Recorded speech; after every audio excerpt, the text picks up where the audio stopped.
Hello everyone, welcome to our channel আমাদের প্রতিদিন। আজকে বানানো হবে মুগ ডালের বড়া দিয়ে ঝিঙে পোস্ত। মা ভালো করে মুগ ডালটাকে ধুয়ে পরিষ্কার করে ভিজতে দিয়েছিল, মোটামুটি 3 ঘন্টার 4 ঘন্টার মতো তো ভিজেইছে। ভিজার পরে এটাকে পিষতে হবে, খুব একটা জল দিয়ে পিষলে কিন্তু চলবে না। পেশার পরে এখানে দিয়েছে একটুখানি কাঁচা লঙ্কাও দিয়েছিল, অ্যাড করেছিল, হলুদ, স্বাদ মতো নুন আর কালো জিরে দিয়ে এটাকে মেখে রেখে দিয়েছে। এটা হচ্ছে মুগ ডাল। আর ঝিঙেটাকে ভালো করে কেটে পরিষ্কার করে ধুয়ে নিয়েছে, জলের মধ্যে একটুখানি ভিজিয়ে দিয়েছে, পোস্তটাকে বেটে নেবে। তারপর বাকি রান্নাটা দেখাচ্ছে আপনাদের সাথে। আর আমরা গেছিলাম বিষ্ণুপুর, তখন আমরা এইটা নিয়ে এসেছিলাম। এদিকেও পাওয়া যায়, এরকম বোতল শেপেরও পাওয়া যায়, আর যেরকম আমরা মানে কিনি হাঁড়ির মতো সেগুলোও পাওয়া যায়। এটা দেখতে ভীষণ ভালো লাগছিলো, হাতের কাজটাও ভীষণ সুন্দর। তো আমরা দুটো নিয়ে এসেছিলাম, একটা আমরা নিয়েছে, একটা কল্পনা দিয়ে নিয়েছে। তো পোস্তটা পেশা হলে রান্নাটা কীভাবে করা হচ্ছে না করা হচ্ছে পুরো ভিডিওটা আপনাদের সঙ্গে শেয়ার করব। পোস্তটাও এখানে বেটে নিয়েছি, একটু কাঁচা লঙ্কা দিয়েছি এটার মধ্যে। এখন কড়াইয়ের মধ্যে তেল গরম করে নিয়েছি, আর ওই যে গুলে রেখেছিল মুগ ডালের যে পেস্টটা, ওটাকে দিয়ে এরকম বড়ার মতো বানিয়ে নিচ্ছি।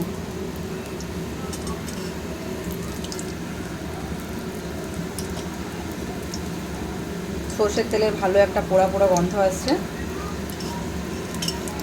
এগুলো একটু এপিট ওপিট করে ভেজে নিতে হবে হালকা করে, খুব একটা কড়া করা যাবে না, কারণ নরম থাকলেই ভালো লাগবে ভেতরটা খেতে।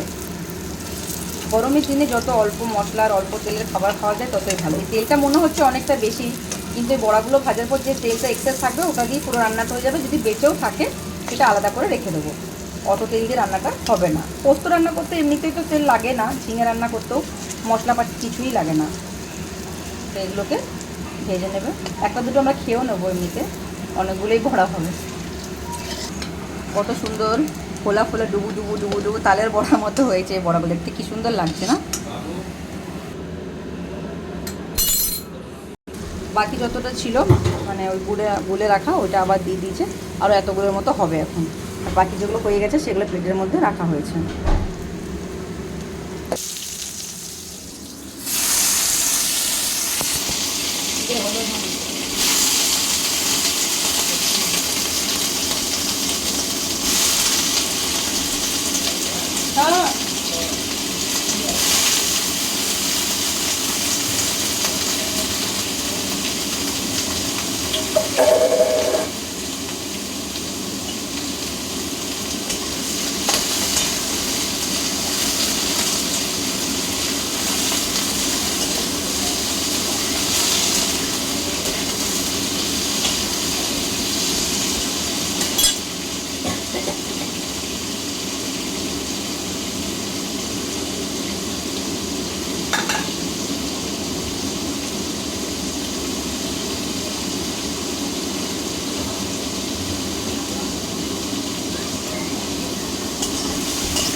ঝিঙেটা এখন বেশ কিছুটা নরম হয়ে গেছে, এখন বেটে রাখা ওই মুগ ডালের যে থাকে ওটাও অ্যাড করে দিচ্ছে এটার সাথে।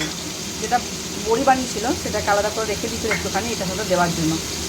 আর পোস্তটাও এখন কিন্তু অ্যাড করে দেবে, তাহলে ওই কাঁচা যে মুগ ডালের একটা গন্ধ সেটাও কিন্তু এটার মধ্যে পাওয়া যাবে। পোস্তটাও এখানে দিয়ে দিয়েছে, বেশ কিছুটা বেশি করে পোস্ত দিতে হবে, তবে কিন্তু এটা টেস্ট লাগে। অনেকটাই বেটেছিল পোস্ত, এখন এটা দিয়ে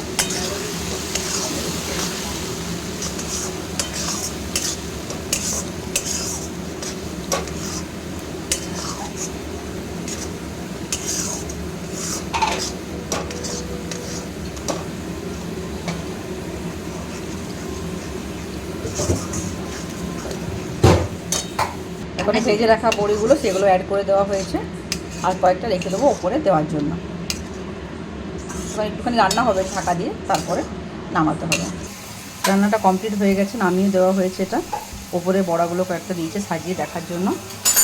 ভিডিওটা যদি ভালো লেগে থাকে লাইক কমেন্ট শেয়ার করবেন, আমাদের চ্যানেলকে সাবস্ক্রাইব করে আমাদের পাশে থাকবেন। দেখা হচ্ছে পরের ভিডিওতে, ততক্ষণ সবাইকে বাই।